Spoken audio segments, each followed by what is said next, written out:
बिस्मिल्लाहिर्रहमानिर्रहीम। अस्सलाम वालेकुम स्टूडेंट्स। तो हम सीख रहे हैं क्लास 6 साइंस। इसके क्वेश्चन आंसर्स को हम सीख रहे थे। तो इसमें जो ABC दिया हुआ है उसको हमने पिछले वीडियो में सीखा है, समझा है। तो यकीनन आपने देखा होगा, अगर नहीं तो डिस्क्रिप्शन में लिंक मिल जाएंगे, आप वहां क्लिक करके वो भी देख सकते हैं। तो आज की इस वीडियो में हम जितने भी सवालात हैं आगे DEF तक उसको सीखेंगे, समझेंगे और क्या लिखना है, किस तरह से लिखना है, उसको भी अच्छी तरह से करके आपको समझाने की कोशिश करेंगे। तो उससे पहले आपसे एक रिक्वेस्ट है कि हमारे चैनल को सब्सक्राइब कीजिएगा। अगर वीडियो पसंद आए तो लाइक ज़रूर कीजिएगा। ठीक, तो शुरू करते हैं। Question number D, long questions दिया हुआ है। क्वेश्चन नंबर 1 है, describe the properties of living things. तो आपने क्या करना है, जो जिंदा जानदार है उनके प्रॉपर्टीज यानी खुसूसियात, खूबी को आपने यहाँ पे शो करना है, लिखना है, डिस्क्राइब कर देना है। 1 बाय 1 आपने यहाँ पे लिखना है। तो क्या लिखेंगे, लिविंग थिंग्स, जो कि आप जानते ही हैं कि अगर एक जिंदा जो जानदार होना तो उनके अंदर क्या क्या खूबियाँ हो सकती है। अगर हम बेजान और जानदार में कंपेयर करेंगे तो आप समझ सकते हैं कि जानदारों में क्या क्या चीज़ें हैं, वो तमाम चीज़ें प्रॉपर्टीज़ कहा जाता है। ठीक, जैसे कि जिंदा जानदारों के लिए खुराक की ज़रूरत होती है। ठीक, इसके बाद जिंदा जानदार बढ़ते रहते हैं, हमेशा ग्रो होते रहते हैं।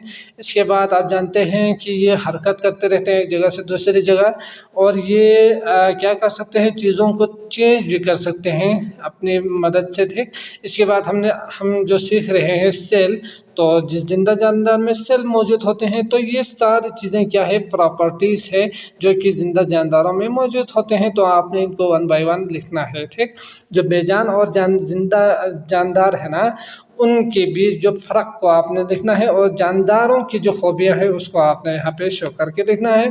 तो वही चीज़ प्रॉपर्टीज़ होते हैं।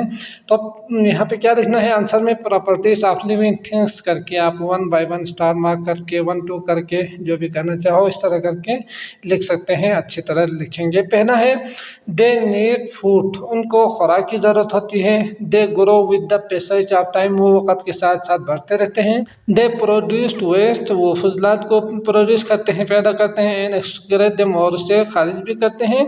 दे कैन मूव टुवर्ड और अवे फ्रॉम थिंग्स, वो क्या करते हैं, चीज़ों को आगे पीछे भी लेकर जाने की सलाहियत रखते हैं, वो कर सकते हैं। मूव टुवर्ड कर सकते हैं। एंड अवे फ्रॉम थिंग्स, चीज़ों से दूर आप लेकर जा सकते हैं किसी भी चीज़ को। They are sensitive to change in their surround and their response to this change, वो इस चेंज को जो कि उसके इर्द गिर्द मौजूद होते हैं तो इसके हिसाब से सेंसिटिव होते हैं। इसके बाद है, they respire to release energy from food, वो क्या करते हैं, फूड से एनर्जी रिलीज करते हैं, वो लेते हैं। ठीक, यकीनन हमें जो काम करने के लिए एनर्जी की ज़रूरत होती है वो हम कहाँ से हासिल करते हैं, फूड से हासिल करते हैं। They are made of cell, वो सेल से बने हुए होते हैं।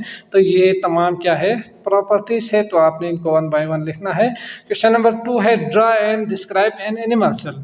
अब यहाँ पे आपने क्या करना है, एनिमल सेल, तो आपको यहाँ पे नज़र आ रहे हैं, इसको कहा जाता है एनिमल सेल। तो यहाँ पे ये जो सेल है ना, इसको आपने ड्रा करना है। पहले आपने इसको अच्छी तरह खूबसूरत करके ड्रा कर देना है। ठीक, तो ये आप यकीनन आप खुद कीजिएगा, कर सकते हैं, आप ड्रा करेंगे। और दूसरा है, डिस्क्राइब एंड एनिमल सेल है, तो डिस्क्राइब भी करना है। तो इसको मैं यहाँ पे लिख के अच्छी तरह समझाऊंगा। ठीक, बाकी आप जा खुद कीजिएगा। तो एनिमल सेल को डिस्क्राइब करने के लिए हम क्या करेंगे, यहाँ उसके जो जितने भी पार्ट्स हैं ना उसको हम 1 बाय 1 समझेंगे, सीखेंगे। तो उनको आपने याद करना है और इन सब को आपने क्या करना है, इसी एक ही सवाल में लिखना है। तो यकीनन आपके लिए ईजी होंगे। इन सब को अलग अलग आप याद रखेंगे कि इनकी ये जो पार्ट्स है ना वो क्या काम करते हैं, इसी को लिखना है। तो पहला है, cell membranes, it is the thin protective layers around the cell. तो ये जो सेल है उसके अराउंड में जो चीज़ है ना उसे कहा जाता है सेल मेम्ब्रेन। तो ये क्या करते हैं, जब बॉर्डर पे हो तो यकीनन वो अंदरूनी जो पार्ट्स है उसकी हिफाजत करते हैं, पतले से है। ठीक, it holds all parts of the cell together, तो ये पूरे पार्ट्स को क्या करते हैं, होल्ड करते हैं। It is the boundary with gates to control what moves in and out of the cell.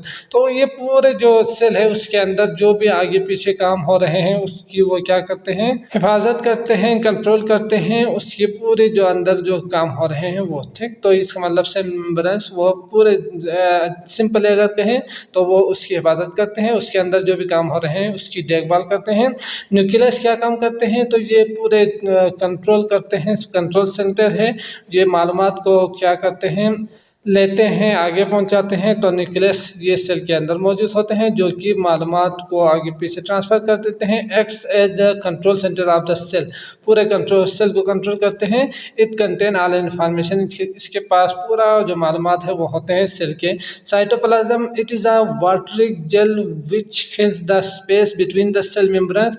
तो ये जो सेल है ना उसके अंदर जेल्स की तरह वाटरी सेल्स, पानी नुमा थे, तो इसकी तरह होते हैं। तो ये सेल मेम्ब्रेन्स एंड न्यूक्लियस इसके बीच में होते हैं। All essential function perform in it, तो जो खास काम है ना वो यहाँ पे होते हैं।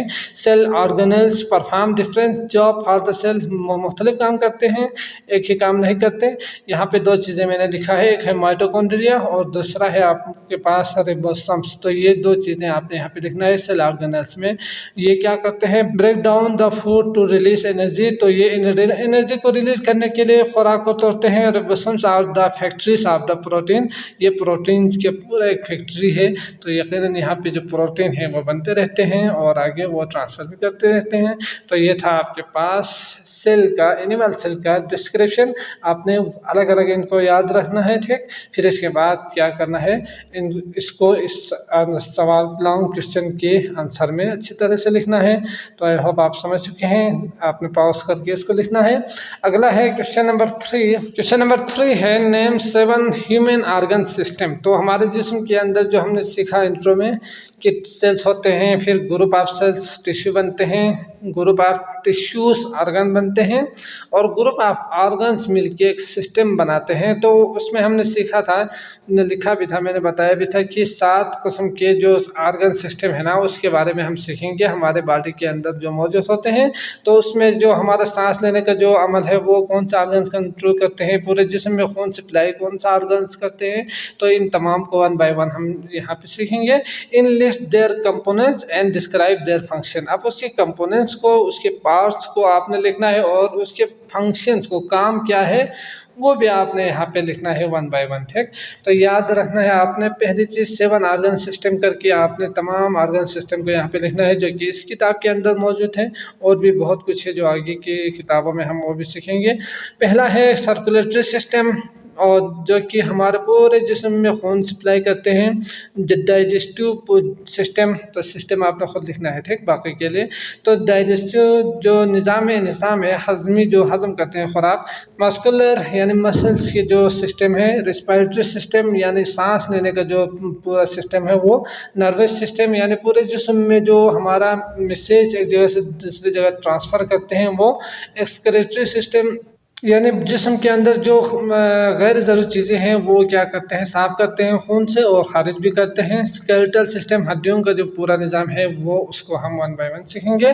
पहला है सर्कुलेटरी सिस्टम, तो आपने ये नेम 7 ह्यूमन ऑर्गन कहा है तो आपने इसको नाम पहले लिखना है। इसके बाद देयर कंपोनेंट्स और फंक्शन को आप इस तरह कंपोनेंट्स फंक्शन करके भी आप लिख सकते हैं, इस तरह अलग अलग करके भी लिख सकते हैं। तो सर्कुलेटरी सिस्टम पहला है। कंपोनेंट्स क्या है, तो हमारे जिस्म में खून की सप्लाई के लिए कौन कौन से ऑर्गन यूज़ होते हैं।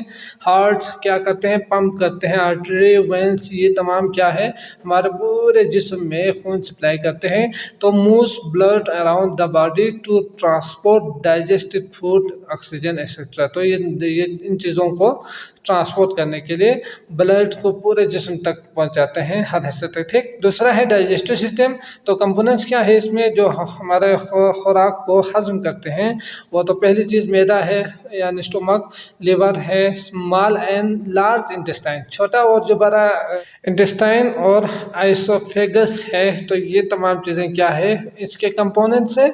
ये पूरे हमारे जिस्म में डाइजेस्टिव सिस्टम में ये सारे जो एज़ा है ऑर्गन ऑर्गन्स है वो यूज़ होते हैं और काम करते रहते हैं, तब जाके हमारे जिस्म में डाइजेस्टिव सिस्टम पूरी तरीके से काम करते रहते हैं। फंक्शन है break down food into simpler substance, तो ये छोटे खुराक को जो है ना छोटे छोटे टुकड़ों में तकसीम करते हैं। मस्कुलर सिस्टम मसल्स के हैं तो बाइकेप एंड ट्राइकेप मसल्स, ये दो चीज़ें आपने याद रखना है।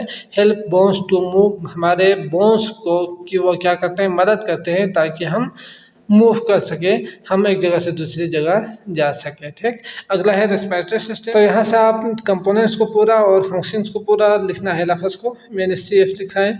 रेस्पिरेटरी सिस्टम में क्या क्या चीज़ें हैं, सांस लेने के लिए हम कौन सा ऑर्गन यूज़ करते हैं, तो वाइन पाइप यूज़ करते हैं। इसके अलावा यहाँ पे फेफड़ा भी होना चाहिए था, लंग्स। ठीक, तो ये भी आपने लिखना है लंग्स। और इसके अलावा provide oxygen and remove carbon dioxide, सांस लेने के लिए क्या करते हैं हम, प्रोवाइड ऑक्सीजन, हमारे जिस्म को ऑक्सीजन पहुंचाते हैं और वहाँ से कार्बन डाइऑक्साइड को खारिज करते हैं, यही है ना, तो इसी को रेस्पिरेटरी सिस्टम कहा जाता है। नर्वस सिस्टम में क्या होते हैं, ब्रेन, स्पाइनल कॉर्ड, नर्व्स होते हैं, ये तीन चीज़ें क्या काम करते रहते हैं, जिसम में पैगाम पहुँचाते हैं, फिर इसके बाद दिमाग तक वो लेकर जाते हैं स्पाइनल कॉर्ड नर्व्स के ज़रिए। तो control all the body activities, पूरे बॉडी की एक्टिविटीज़ को कंट्रोल करते हैं।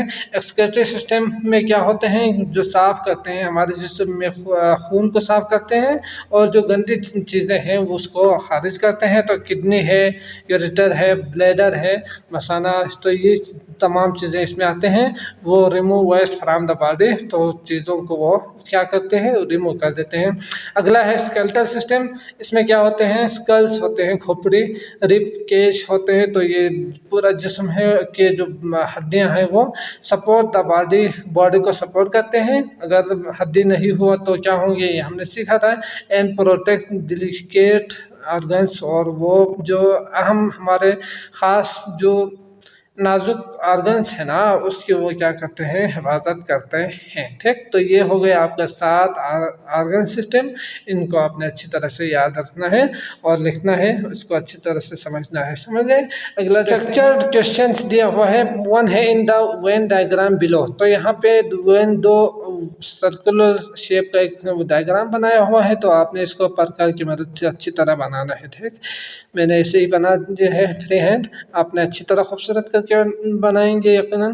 Plant cell compare plant cell and animal cell, आपने यहाँ पे प्लांट सेल और एनिमल सेल को कंपेयर करके लिखना है, तो बीच में सिमिलरिटीज को दिखेंगे और यहाँ एनिमल सेल्स और यहाँ पे प्लांट सेल्स को आपके अंदर जो पार्ट्स होते हैं ना उसको आपने लिखना है। तो प्लांट सेल सेल वाल होते हैं, न्यूक्लियस सिंगल वैक्यूल्स होते हैं, क्लोरोप्लास्ट होते हैं, तो यहाँ पे न्यूक्लियस होते हैं जो कि आप जानते ही हैं। ठीक, इसमें सिर्फ सेल वाल ही होते हैं, इसके अंदर सेल वाल नहीं होती। सिंगल वैक्यूल्स होते हैं, यहाँ पे मिनी स्मॉल वैक्यूल्स होते हैं। इसके बाद क्लोरोप्लास्ट होते हैं, इसके अंदर सेंट्रल्स होते हैं। बाकी जो चीज़ें हैं वो सेम होते हैं। सेल मेम्ब्रेन, एंडोप्लाज्मिक रेटिकुलम्स होते हैं, माइटोकॉन्ड्रिया, इसके बाद न्यूक्लियस, ये तमाम क्या है, सिमिलर है, तो आपने इसको बीच में लिखना है। अगला है question number 2, different type of parts of your arm, आपके बाजू का are shown in the diagram में दिया हुआ है। राइट फंक्शन ऑफ ईच, जो काम वो करते हैं उसको आपने लिखना है। ठीक, तो यहाँ इस शेप के अंदर अगर आप देखेंगे तो यहाँ आपको नज़र आ रहे हैं फंक्शन दिया हुआ है, कुछ फंक्शन इस तरह दिया हुआ है और जो खाली स्पेस है बॉक्स है उसमें आपने उससे क्या करना है, फंक्शंस को लिखना है। ऊपर जो टिश्यूज़ दिया हुआ है, epithelial tissues, muscular tissues, nervous tissues, तो इनके फंक्शन को ना यहाँ पे मैंने इस तरह लिखा है, आपने इस बॉक्स के अंदर लिखना है। ठीक, तो पहला है एपिथर्मल टिश्यूज़, तो इसका फंक्शन क्या है, ये क्या काम करते हैं, तो ये पूरे बॉडी को कवर करते हैं और उसकी हिफाजत करते हैं। तो यहाँ पे आपने लिखना है covered and protect the body, या आप सिर्फ यही लिखें, यही बहुत होंगे। मस्कुलर टिश्यू क्या करते हैं, मूव बॉडी पार्ट्स, तो ये क्या करते हैं, बॉडी पार्ट्स को मूवमेंट के लिए वो मदद फराहम करते हैं। ठीक, इसके बाद अगला है नर्वस, तो कैरी मैसेज, तो नर्व सिस्टम जो हमने अभी देखा कि ये पैगाम को हमारे बॉडी के अंदर से दिमाग तक पहुंचाते हैं स्पाइनल कॉर्ड के ज़रिए। तो कनेक्टिव क्या करते हैं, कनेक्ट एंड सपोर्ट करते हैं, ये सपोर्ट करते हैं, उसकी इबादत करते हैं, उसको कनेक्ट करते हैं, चीज़ों को जोड़ते हैं। ठीक, तो यकीनन आप समझ चुके होंगे। अगला है एफ, प्रोजेक्ट वर्क, तो आपने ये खुद करना है। Make a model of human organ system of your choice by using recycled materials, level its parts, group work. तो आप ग्रुप में मिलके ना एक क्या करना है, ऑर्गन सिस्टम जो हमने 7 ऑर्गन सिस्टम को सीखा था उसमें से आपने एक ऑर्गन सिस्टम को चूज करना है और उसको मॉडल बनाना है। उसको अच्छी तरह ना आप कोई कागज़ से या कोई रेत वगैरह से या कोई अच्छी से जो चीज़ आपके पास जो सहूलियत है उसकी मदद से आपने उस ऑर्गन्स को बनाना है। ठीक, बनाने के बाद जो सिस्टम है उसको बनाने के बाद उसको लेबल भी कर देना है। तो आई होप अगर आपके पास ये चीज़ें हो, सहूलियत हो, तो आप इजीली कर पाएंगे।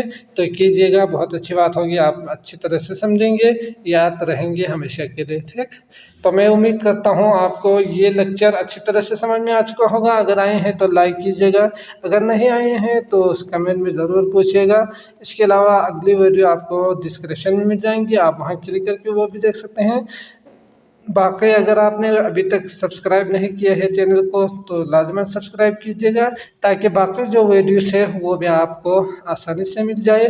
तो मुझे इजाज़त दीजिएगा, अल्लाह हाफिज़।